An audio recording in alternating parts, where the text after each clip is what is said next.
Thanks for downloading this episode of Cork Talk with me, Tim Atkin. A weekly conversation with some of the most famous people in the world of wine. This podcast is brought to you in partnership with Noma Cork by Vinventions. Driven by a commitment to innovation, the new plant-based Noma Cork Green Line offers significant improvements in wine closure performance. Thanks to a rigorous oxygen ingress rate, you can decide which cork is best for your wine, whether it's for young and fresh wines or for those with ageing potential. After a 30-year career in banking, Grant Ashton turned his passion into a business, setting up the wine-focused club 67 Pall Mall in London. He's now CEO of a chain of 3 sites that's set to expand to 6 or more over the next few years. Our fascinating chat covered his musical family, how he finds and trains sommeliers, the debt he owes to Coravin, his approach to surviving the pandemic, and why his motto is go big or go home. Hello, Grant. Welcome to the podcast. Hello, Tim. How are you? I'm really well. You're in Singapore, aren't you, you glamorous man? Yeah, it's just started to rain and I've had no sleep. So I just flown in from Dubai. So I'm, if I sound a little croaky and a little incoherent, that's part of the course. But I mean, you're living in Singapore now, aren't you? Yeah. No, I've moved here about 6 months ago now. So we're kind of a lot of stuff going on in Asia right now, and much as I've lived all 56 years of my life in London, I finally, frankly, I'm not prepared to do Melbourne from London. You know, any of these clubs takes a lot of visits, and 20 odd hours to Melbourne, back to London. No, not too happening. Just too much. Well, and we'll find out later about the new things you're going to be opening, Melbourne, Sydney, all these other places. But let's begin with your beginnings, as it were, because you're born in London, swinging 60s. You've bravely told us how old you are, although you look great. And I know that several of your family are musical, but you claim not to be. Just tell us a bit more about your upbringing. I mean, was wine part of it when you were a kid and a teenager? No, not in the slightest, actually. My father's very much a beer man, so he's very much campaigned for real ale and beer. And I really didn't get into wine until I was in my 30s. So very, very late at it, really. And in terms of music, you know, I'm very much the kind of the black sheep of the family. So I am musical. I mean, I played trumpet. I was in a dance band in Oxford, and I was lead trumpet in the school orchestra and all of that. But it really wasn't for me. And it was my father founded the National Youth Jazz Orchestra in 1965. So he's older than me. It's 2 years older than me. And my first kind of, when I was at school, my brother and I were the sound engineers for the orchestra. So we used to kind of rattle up and down the country in this kind of creaky old coach. Bunking off school, basically. I always point to my shocking academics as the fact that, frankly, I was spent most of my time in Doncaster and in Manchester and places like that, literally setting up a 30-piece jazz band, mixing the console. Rather, my brother did, because he was much, much better at it than me. Packing it all back down again, putting it back in the coach, going back home again, ending up at 3 a.m. Back at home in Harrow, where we grew up, and then trying to go to school. So that was exactly that was very much my life. And no sleep. Exactly. And the rest of my family, all of that. So my brother Miles is the kind of head of technical at Ronnie Scott's jazz club in London. So he's carried on with that sound engineer piece. My sister Helen was head of voice at RADA, and all of that. And she's now she teaches received pronunciation to actors. So if you listen to Margot Robbie or whoever it is in Barbie, so her latest movie was Barbie. Things like Mulan and the Meg. So she kind of does all of the voice coaching for all these fabulous Hollywood actors. But as for me, nothing. You went into the city instead, didn't you? You worked for UBS and Salomon Brothers and Barclays Capital. I just wonder, what did the period of 30 years teach you for the 67 Pall Mall experience when you came to set that up as a wine club? Oh, I think What I say, being in the city I started that when I was very young. I think that actually what the city gave me was a lot of contacts. I mean, in practice, what did I learn about running a business in the city? Not very much. It's not what I've learned. But I think the reality of setting up 67 Pall Mall was very much around the people who invested in it were my friends, my colleagues, everybody I met in the city. And one of my the question I sort of asked myself is, could I have done it when I was 30? Could I have done it in my 20s? Could I, why did I wait till I was 40 odd to kind of work for myself effectively and not work for a huge kind of bank? And I think the answer probably is because nobody would have been silly enough to give me any money, frankly. Because the thing you've got to think with 67 is, it's a very odd model. It's a membership club, but it's very, very focused. It's just around wine, and the nature of the beast. The economics of running a restaurant are pretty horrible. You have to make 70 gross profit on the food, on the beverage, and we don't do that. We very much, the business model was always to subsidize the cost of the wine, because there you end in a space where the wine lover knows what the price is. So that's the fundamental. We can talk about the ethereal nature of wine and all the wonderful things and how it tastes, etc. Ultimately, if I come around your house and we look at that picture on your wall there, you don't have to go and buy another picture, the one behind you, because you and I have enjoyed your piece of art one evening. If I come around your house and we crack through a couple of bottles of Oakland 89, you can have to go and buy another in the morning. And you know what they cost. So the reality is that's always been the challenge with wine, has been running the business. Wine lovers by definition are buying a commodity. Ultimately, you go to your wine merchant, you buy your wine, and you know what it costs. So where 67 came from was very much that, gosh, I own that wine at home. Why am I paying 300 quid for that in a restaurant when it costs 100 quid? Oh, and you started out, didn't you, sort of collecting wine? And I think there was a eureka moment with a bottle of 82 Chateau Figeac. And then you thought, presumably, well, I want to drink my wine in a restaurant, or I want to drink an equivalent wine at a decent price. And that was the genesis of 67, wasn't it? Oh, totally. I mean, you're right. My kind of Damascene moment was Figeac 82, which was, I remember it was sold to me by Guy Willings.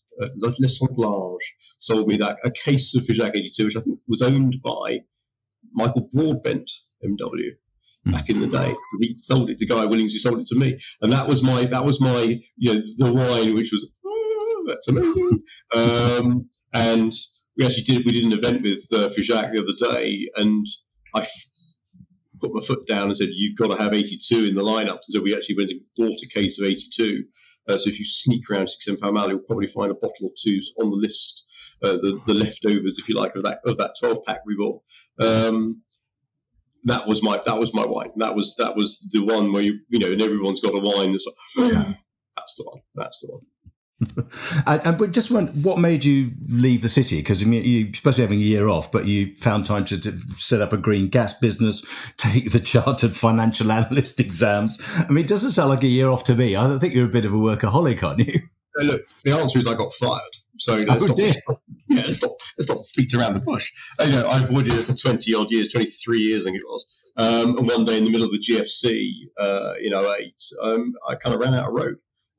So I was suddenly and I was very happy to be out, frankly, and I did have most of my year off and did all those things you said. I also refurbished my house in London as well, so I was doing 4 things at the same time. That is slightly how I operate. Is it very much I'm a workaholic? I'm trying not to be an alcoholic. The workaholic, but probably. As I say, I was in Dubai over Christmas with my family, but I was still scouting sites, and my wife kind of rolled her eyes as we did yet another site visit with my laser measure. Absolutely true. But I get the impression that because you're having fun, it doesn't feel like work. Is that true? I mean, maybe the city felt a bit more like work, did it? What's that old phrase? Find a job you love and never work another day. Yeah, no, totally. I mean, it's very exciting. It's very interesting. I think I've been to more countries this world than I've ever this year. I think I was in 8 countries in November, or was it December? Yeah. Honestly.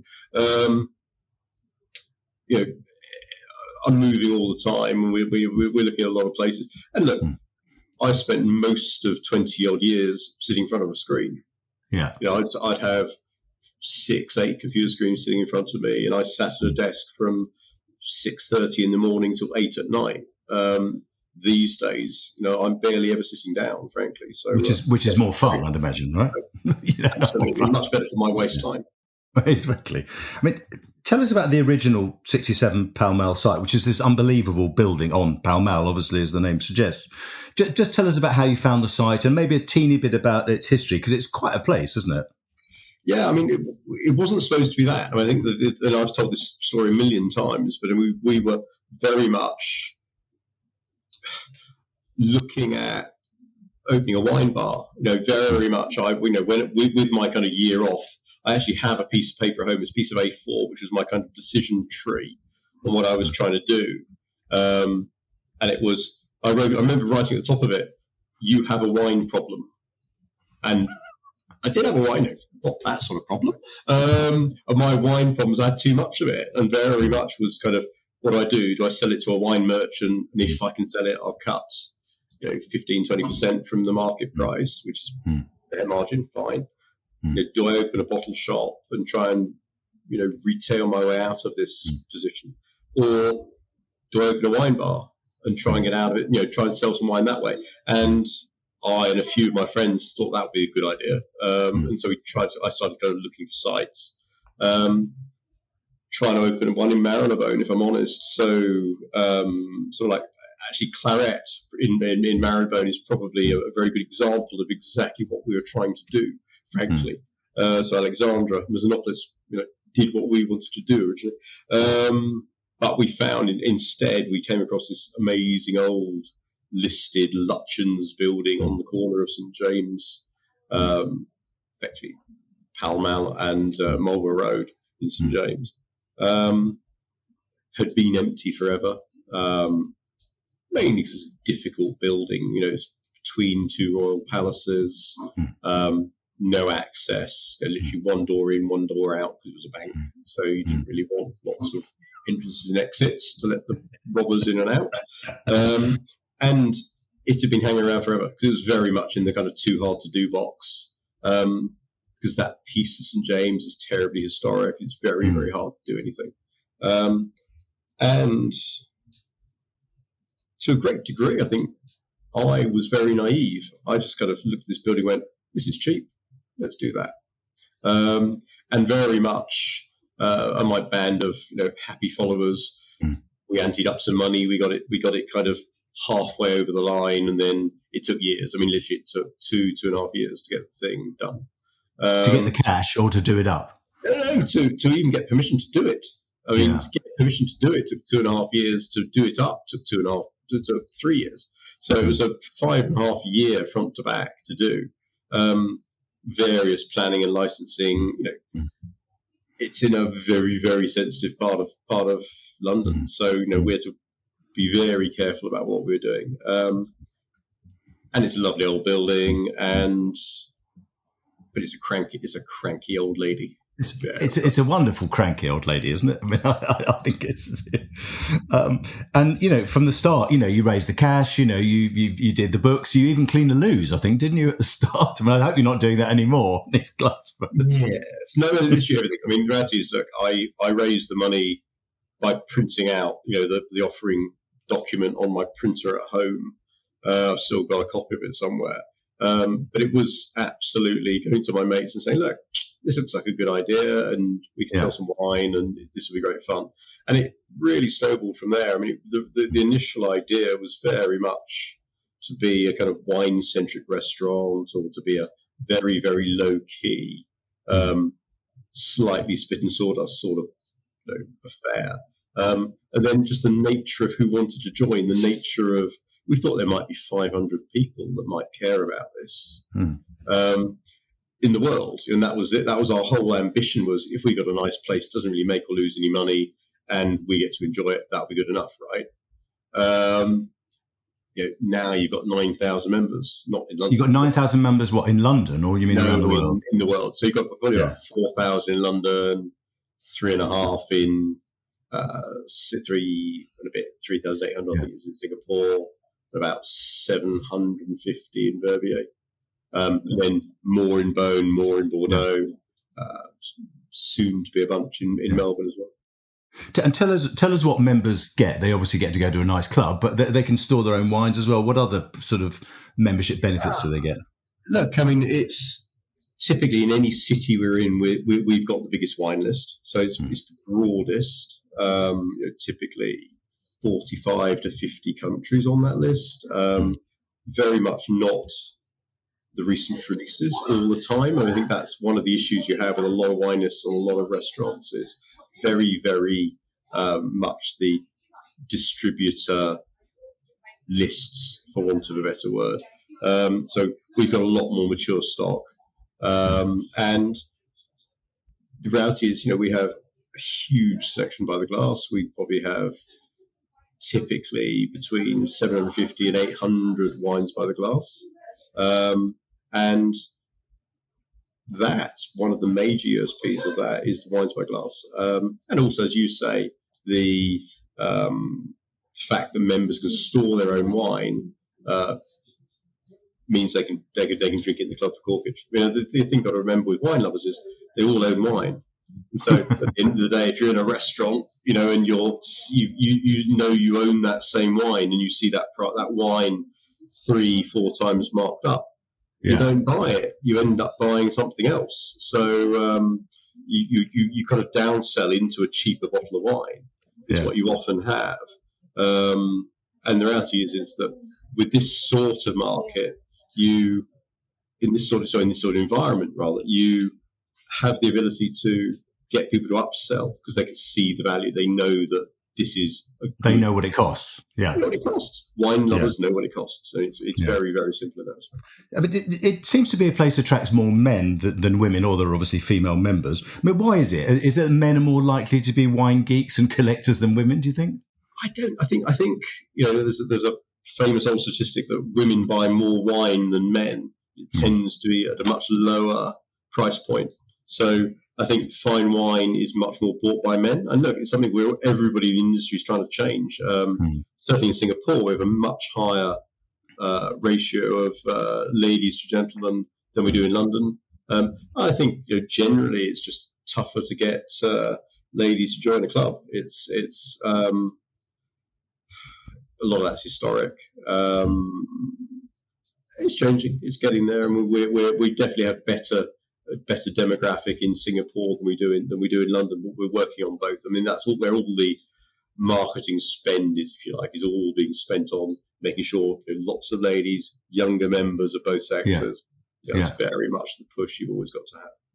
And it's interesting you've mentioned this. You say that the wines you sell, and there are lots of them on the list. What do you say, 45, 50 countries? And how many bottles? 5,000 bottles or something? You're saying they're very, very subsidised. I mean, how does that work exactly? Are they wines that you buy and store and you buy them at the right price? Or how do you subsidise the prices? Not at all, no. It's all market price. So look, if you think about a restaurant that needs to basically make a 70 gross profit, i.e. they're tripling the value of the food inputs, you triple the price, put it on the menu. With wine, you triple the price and put it on the menu.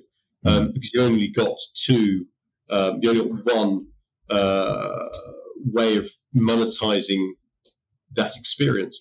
Whereas with a membership for a club, you've got the subscription fee. So to a degree, there's another revenue source. You've got the beverage revenue, you've got the food revenue, you've got membership revenue. So you can use some of that membership revenue to lower the cost on the list of the beverage. So you can end up with the same economics as you get from a club. Otherwise, you go bust. So as you get from a restaurant, you would go bust otherwise. So then that's very much the USP of what we do, is to say, right, we accept we're going to get a lower markup on the wine. It's very often just a pure cash markup. In order, as we keep going back to, wine lovers know their pricing. They know what things cost, and that's what irked me. Maybe unfairly, frankly, when I was sitting the other side of the table and saying, can't believe they've tripled the price on this wine. It's a disgrace. I'm going to do this myself. And I did.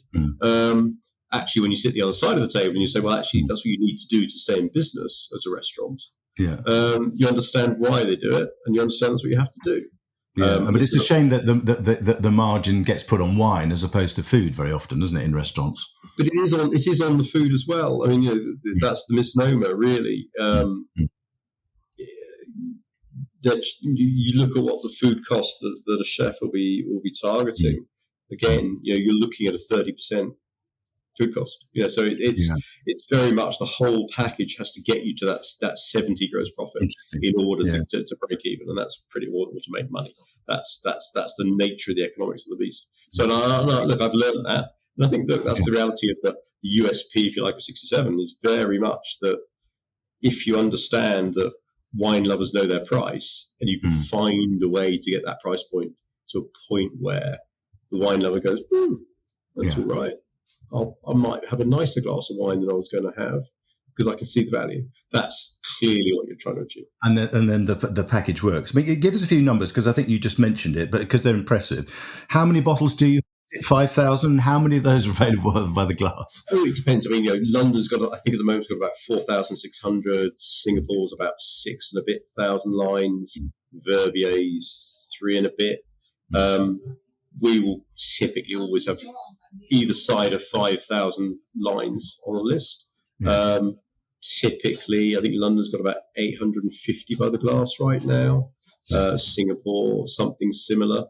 We'd probably keep 50, 60,000 bottles downstairs. That's typically where we are. And how many by the glass? It depends on the place, does it? Place. I mean, Verbier volume, we got about 300 only. There'd be 800, 850 in London right now.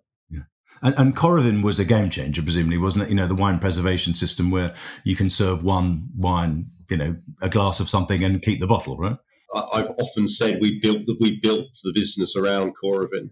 So I think there's very much, you couldn't deliver that many wines by the glass any other way. And we got lucky. I was just about to buy a whole bunch of kind of wine machines to fit out the club, and this device came along, looked at it, thought, well, if this works, this will be a real game changer. So we did very much. We were very much in the kind of forefront of Coravin. We use it extensively. We are their biggest user. And I think it does work. I mean, I think the reality is that we have. I watch a lot of people use Coravin badly. Yeah, that's true. And it's very. And there are not that many instructions. So the reality is people that are taking it and not purging the system, are injecting air into their bottle, which is a bit dark. Or corked wine or something. Yeah. I just wondered who chooses the wines on the list. Do you get involved? No, back in the day, absolutely. No, these days, we got a wine buying team both here and in Singapore, and they, in conjunction with the head of wine and the head sommelier in each location. So here in Singapore, we'd have Richard Hemming, MW, who would, with Roberto Duran, would. They're in charge of the list here, and it gets bought by the team here. And in London, we've got Federico, who's the head sommelier. We've just hired Svetoslav Manilov, MS, to be our European head of wine, which he'll be starting in a few weeks' time. So it will be Svet, it will be Fede, and the wine buyers, Paul Richards and the rest of the team will, do the wine between themselves. So yes, back in the day, I would be much more involved in it. And you haven't got time, right? I'm only involved in it when someone complains to me and I go and shout at them. That's all ever happens. Tell me what are the cheapest and the most expensive wines on the list? Do you know roughly in London?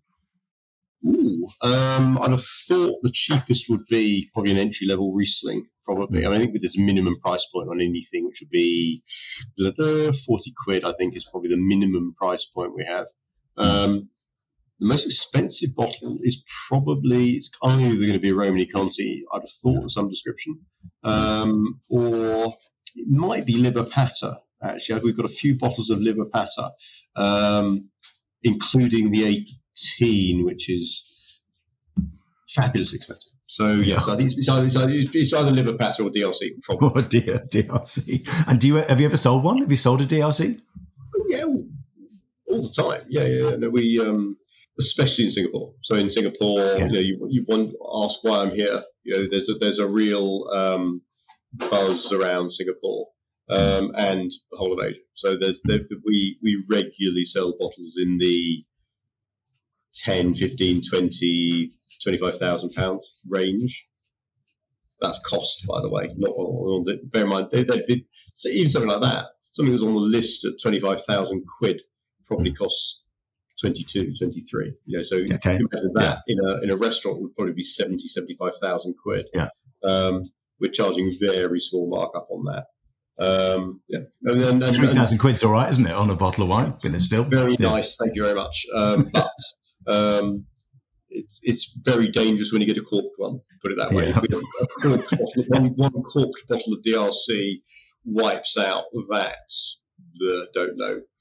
Definitely that day, but probably that 2 or 3 days gets wiped out by that one loss because you're not making enough money. Yeah, because they wouldn't take it back, would they? DRC? Most wineries do. It was very interesting. Is actually years ago. We've not done this for a long time. We sent all the wine every single time we got a cork bottle. We sent it back directly to the winery, bypassing the distributor usually. But actually, we got a very good response from the wineries directly on their products. Do you still do that? I genuinely don't know, Tim, if I'm honest. 25K's worth of DRC is a lot of money. And I'll hand one back to Aubert and say, hey, any chance? I'm sure he would. I mean, I will name no names, but in fact, thinking about all the ones we did that we didn't get them back, it must be said the Burgundy producers actually have been extremely fair and extremely generous with their support. On those things. That's good to hear. I mean, listen, you've mentioned your sommeliers. I just wondered, who trains them, first of all, and where do you find them? And also, are the skills you need in a members club different from the skills you would need in a restaurant? Are you trying maybe slightly less hard to upsell, do you think, in a members restaurant? I mean, I think, look, we when we started, we obviously had the services of the wonderful Ronan Sayburn MS, and that was amazingly helpful because clearly, he also runs the Quartermaster Sommeliers. A lot of young sommeliers, the creme de la creme, wanted to learn at the feet of Master Yoda.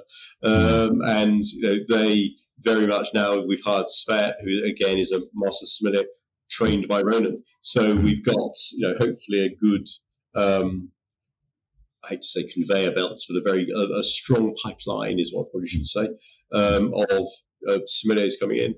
I think how to characterize it? I think they need to have a much broader range of knowledge. Potentially they would have in an individual restaurant. So if you were in an Italian restaurant or a French restaurant, you need to know a lot about those particular countries. Now here, they need to know about everything. They need to know about Georgian wine. They need to know about South African wine. They need to know about South America, everything. So I think in that respect, they need a broader base. We actively encourage the sommeliers not to upsell.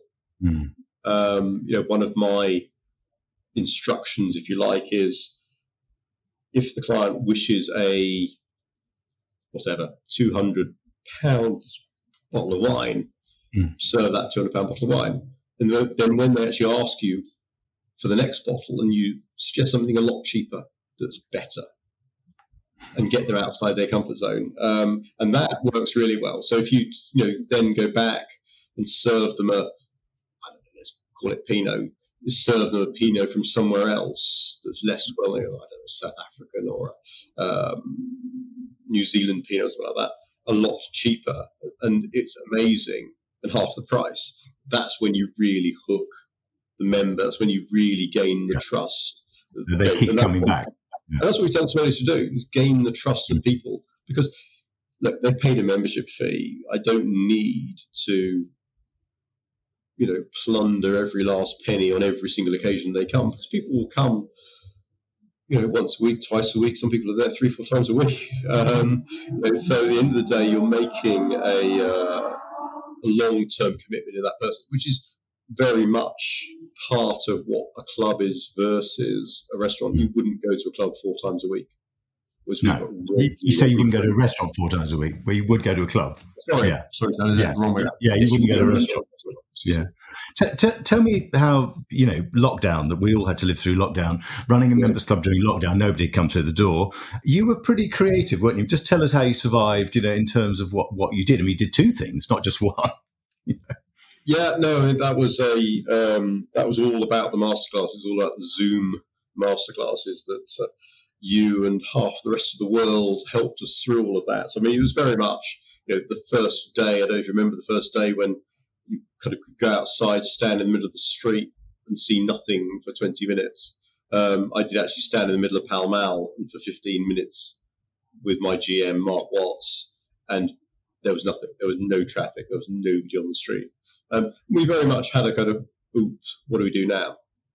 And we kind of looked at what we knew, what we were good at masterclasses, good at education, good with tech, understand how to preserve wine using argon, and I've got a membership base that wanted something to do. So I think the reality is, we grew that into, at one point we were doing 7 or 8 Zooms a day with wine. So we literally had all this wine was going out all over the world, presumably, was it? I mean, we certainly got at the far end of Europe. I mean, we had great fun. I had good fun creating super frozen gel packs to keep these little bottles of wine below 15 degrees, below 20 degrees, all the way to Greece in the middle of summer. Packaging and all those things we did. And yeah, we had a massive production. I think we went through 1 million of those little bottles, sending those out. 1 million small bottles. 1 million small bottles. It was ridiculous. But it kept, the sommeliers busy. It kept the staff busy. At the end of the day, it means we could take people off furlough and bring them back into the business. And that was a wonderful thing, because at the end of the day, one of the big issues I think a lot of businesses have had has been when staff were at home, they typically kind of gave notice on their flat. They went back to go live where they lived in Europe, and they never came back. I think that was a big issue that the hospitality industry in the UK had, was they lost their key long-term staff. And some amazing people, right? Yeah, and look, people found it was a lot cheaper to go live back with Mama and have her do the washing and her cook for you, and she's very happy to see little Johnny again. And they didn't come back. And so I think, that's very much the kind of legacy of COVID and Brexit, was very much the staffing issues that the whole of the industry had. And you launched a TV channel as well, didn't you? Is that still going? Yeah, no, absolutely. No, it's certainly changed in terms of what it was. I mean, it started as a kind of live TV channel, so like BBC for wine. We kind of morphed that into being more of a Netflix for wine, so it's a video on demand site. And I think that's the nature of the beast, really. I mean, I think there's a strong argument that TV channels in the next 5 years, with the exception of news, probably end up being, news is the live TV and video on demand is the rest of it. Because frankly, I don't go home and plug into BBC One. It's Netflix, it's Apple, it's those video on demand sites streaming. That's how people take their content. And very much what I've seen with all the people who work for me is they're streaming. So that's very much what 67palmal.tv. And there's thousands of hours of wine knowledge, documentaries, education on. And some of it's really good as well. I mean, most of it's very good. It's you got some very good people, not just me, obviously, but you got people who are much better than I am. But tell me about the venues, because you've now got London, obviously, which is the original one. You've got Singapore where you are. You've got Verbier, but in the pipeline, you've got Beaune, Bordeaux, Melbourne, Hong Kong, Shanghai, Sydney, Tokyo. Is that true? All of those? Have I missed anything out? I mean, you could probably add your favourite city to it, which is Cape Town. Oh, fantastic! So I came back from Cape Town when I was there early December. evaluating a site there. Will we do all of those sites you've mentioned? Some of them, sure. Melbourne, we announced 2-3 weeks ago.